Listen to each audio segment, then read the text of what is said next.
ಈಗಲೇ ಚಂದಾದಾರರಾಗಿ ನಿಮ್ಮ ನೆಚ್ಚಿನ ಶೋಗಳನ್ನು ನೋಡಿ. ಭಾರ್ಗವಿ,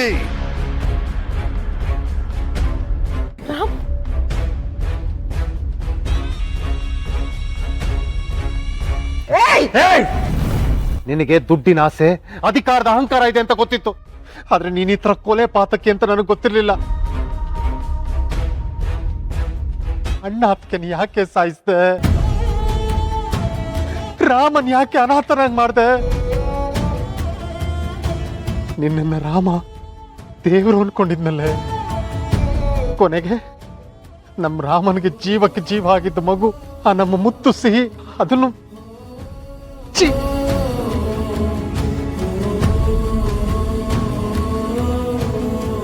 ಇಷ್ಟು ವರ್ಷ ನಾನು ನಿನಗೆ ಸಪೋರ್ಟ್ ಮಾಡಿದ್ನಲ್ಲ, ನನಗ್ ನಾನೇ ಚಪ್ಪಲಿ ತಗೊಂಡು ಹೊಡ್ಕೋಬೇಕು. ಲೇ ಸತ್ಯ, ನೋಡಿ ಇವಳನ್ನ. ನಮ್ಮ ಅಣ್ಣ ಅದಕ್ಕೆ ಕೊಂದು ಕೊಲೆ ಪಾತಕ್ಕೆ ಇವಳೆ ಕಡ. ಆದ್ರೆ ಇಷ್ಟು ವರ್ಷ ಆ ಇಡೀ ಆರೋಪನ ನಿನ್ನ ಮೇಲೆ ಹೊರಿಸಿ ಮೆರೆದು ಬಿಟ್ಲಲ್ಲೋ. ನಮ್ಮ ಮನೇನ ಸ್ಮಶಾನ ಮಾಡ್ಬಿಟ್ಲು ಕಣೋ ಸತ್ಯ. ಸತ್ಯ ಅನ್ನೋದು ಬೂದಿ ಮುಚ್ಚಿದ ಕೆಂಡ ಇದ್ದಂಗೆ. ಅದನ್ನು ಎಷ್ಟಾದರೂ ಮುಚ್ಚಿಡ್ಲಿ, ಅದು ಸುಡದೆ ಇರುತ್ತಾ? ಭಾರ್ಗವಿ ಅವಳು ಕಟ್ಟಿದ ಬಲೆಯಲ್ಲಿ ಅವಳೇ ಬಿದ್ದಾಯ್ತು. ಸಭಾಷ್ ವಿಶ್ವಜಿತ್, ಏನಂದೆ? ನನಗ್ ಸಪೋರ್ಟ್ ಮಾಡಿದಕ್ಕೆ ಚಪ್ಲಿಯಲ್ಲಿ ಹೊಡ್ಕೋಬೇಕಾ? ನಿನ್ನಂತ ಅಯೋಗ್ಯನಿಗೆ ಸಮಾಜದಲ್ಲಿ ಘನತೆ ಸಿಕ್ಕಿದ್ದೆ ನನ್ನ ಗಂಡ ಅನ್ನೋದ್ರಿಂದ. ನೀನು ಹೊಲ್ಸ್ ಮಾಡ್ಕೊಂಡು ಮನೆಗೆ ವಾಪಸ್ ಬಂದ್ರು ನಿನಗ ಮನೆಯಲ್ಲಿ ಗೌರವ ಸಿಕ್ಕಿದ್ದು, ಫ್ರೀಡಮ್ ಸಿಕ್ಕಿದ್ದು ಇದೇ ಭಾರ್ಗವಿಯಿಂದ. ನಾನು ಮಾಡಿದ ತಪ್ಪು ಅನ್ನೋದಾದ್ರೆ ನೀನು ಮಾಡಿದ್ದೇನೋ?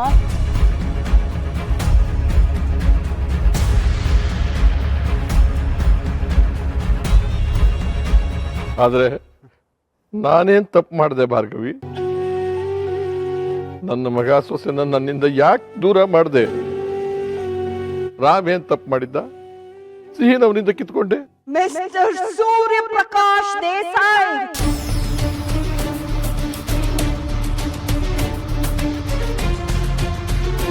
ಎಲ್ಲ ಆಗಿದ್ದು ನಿಮ್ಮಿಂದಾನೇ.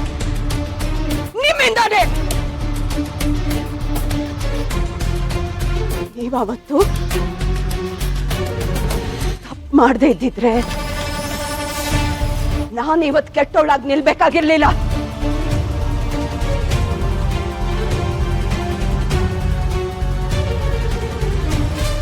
ನಿಮ್ಮನ್ನ ಮೆರೆಸೋದಕ್ಕೆ ಒಂದ್ ಸೊಸೆ ಬೇಕಾಗಿತ್ತು.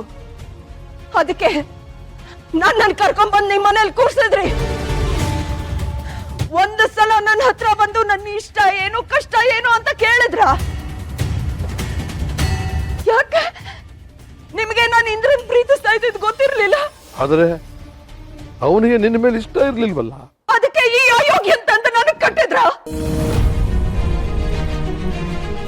ನನ್ನ ಮನಸ್ಸಲ್ಲಿ ಇದ್ದಿದ್ದು ಇಂದ್ರನೇ. ನಾನು ಪ್ರೀತಿ ಮಾಡ್ತಾ ಇದ್ದಿದ್ದು ಇಂದ್ರನ್ನೇ. ನನಗ್ ಸಿಗದೆ ಇರೋ ಪ್ರೀತಿ ಈ ಮನೇಲಿ ಯಾರಿಗೂ ಸಿಗಬಾರ್ದು ಅನ್ಕೊಂಡೆ. That's all. Simple, Mr. Desai.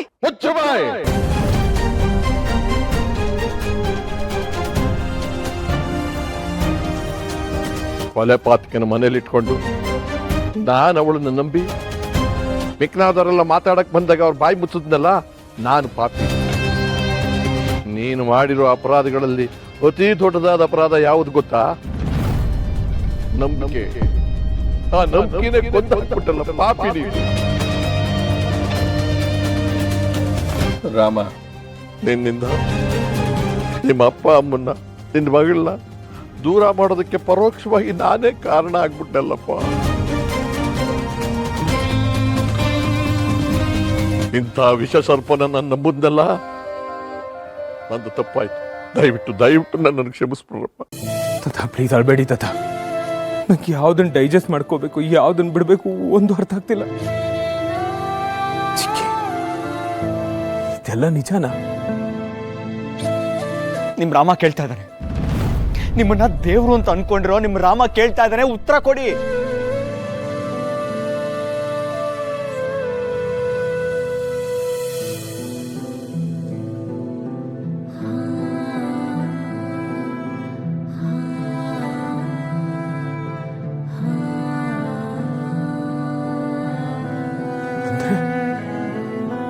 ಇದೆಲ್ಲ ನಿಜಾನ?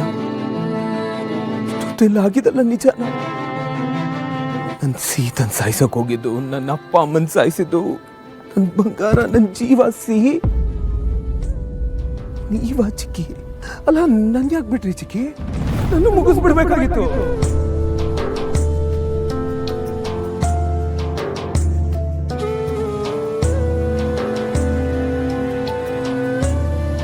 ಒಂದ್ ವೇಳೆ ನಾನು ಹೋಗಿದ್ರೆ ನಿಮ್ಗೆ ಈ ಕಷ್ಟನೇ ಇರ್ತಿರ್ಲಿಲ್ವಲ್ಲ ಚಿಕ್ಕಿ?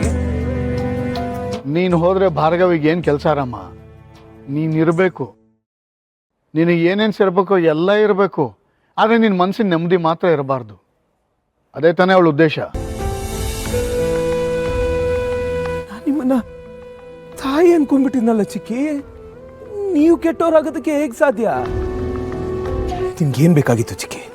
ಈ ಹಣ, ಆಸ್ತಿ, ಅಂತಸ್ತು ಇದೇ ತಾನೇ ಬೇಕಾಗಿತ್ತು? ನೀವು ಕಾಲಲ್ಲಿ ತೋರಿಸಿದ್ನ ತಲೆ ಮೇಲೆ ಇಟ್ಕೊಂಡು ಮಾಡ್ತಿದ್ನಲ್ಲ ಚಿಕ್ಕಿ. ಎಲ್ಲ ಬಿಟ್ಟು ತೊಲಗು ಅಂತ ಒಂದೇ ಒಂದು ಮಾತು ನನ್ಗೊಂದ್ಸಲ ಹೇಳಿದ್ರೆ ಸಾಕಿತ್ತು ಚಿಕ್ಕಿ. ಉಟ್ಟು ಬಟ್ಟೆಲ್ಲ ಹಾಗೆ ಹೊರಟೋಗ್ಬಿಡ್ತೀನಿ.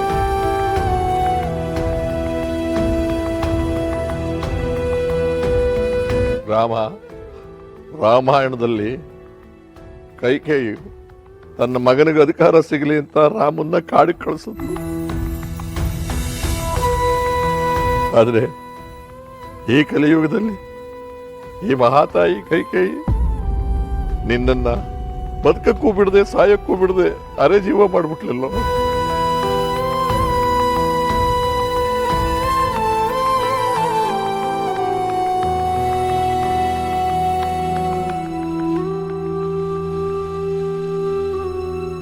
ಸೀತಾ, ಇವ್ರೇನ್ ತಪ್ಪು ಮಾಡಿದ್ರು ಚಿಕ್ಕಿ? ನಮ್ಮ ಮಗುನ್ ಯಾಕೆ ಸಾಯಿಸಿದ್ರಿ? ನನಗೆ ತಂದೆ ತಾಯಿ ಇಲ್ದಂಗೆ ಮಾಡ್ಬಿಟ್ರಿ. ಈಗ ಮಗುನೂ ಇಲ್ದಂಗೆ ಮಾಡ್ಬಿಟ್ರಲ್ಲ ಚಿಕ್ಕಿ. ಅಂದ್ರೆ ನಾನಂದ್ರೆ ನಿಮ್ಗೆ ಅಷ್ಟೊಂದು ದ್ವೇಷನಾ?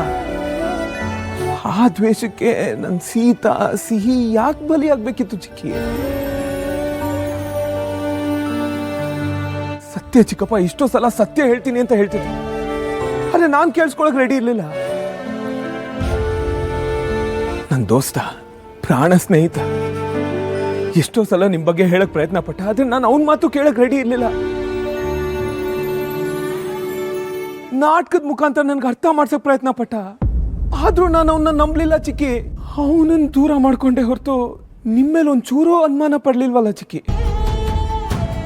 ಕೇಳಿ, ದೇವ್ರ ಮೇಲೆ ಯಾವತ್ತಾದ್ರೂ ಯಾರಾದ್ರೂ ಅನುಮಾನ ಪಡ್ತಾರ?